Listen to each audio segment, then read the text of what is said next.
வணக்கம் உறவுகளே. இன்றைய நாள் மிக முக்கியமான நாள். பிப்ரவரி 14 புல்வாமா தாக்குதல் தினம்.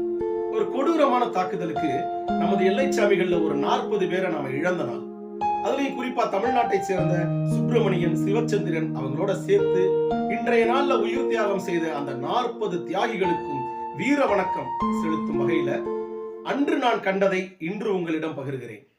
வழிகொள்ளா வாகனங்கள் மௌன ஒளியோடு மெல்ல நகர்ந்தன. நெஞ்சுக்கு நேராய் நிற்க அஞ்சிய செல்லா கோழை அவன் பொல்லா கயமத்தால் வீர மரணம் எய்திய நம் வீரனின் உடலை சுமந்ததால் கம்பீரமாக சென்ற ராணுவ வாகனத்தின் பின்பு வழிகொள்ளா வாகனங்கள் மௌன ஒளியோடு மெல்ல நகர்ந்தன.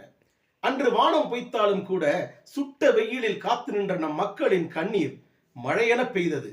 அழுகுரல் சத்தம் அவனியெங்கும் கேட்டது. தூவிய மலர்கள் மலையென குவிந்தது. கோடை காற்றில் குவிந்த மலர்கள் சரிந்து ரணமான நம் வீரனின் உடலுக்கு இதமாக வருடியது. குறு ஊர் பெருங்கூட்டம். அக்கூட்டத்தில் ஒரு ஓரத்தில் நானும். ஆலய மணி சத்தம் ஆண்டவன் காதில் கேட்குவோ என்னவோ. மணி மணி என்று அவர்களது உறவினர்களின் கதறல் அந்த வானம் வரை கேட்டது.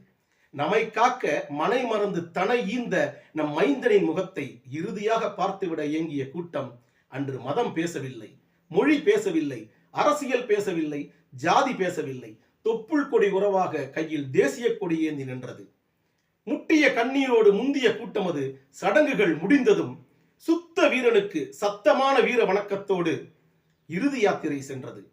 குண்டுகள் முழங்கின, இராணுவ நாதமும் ஒலித்தது.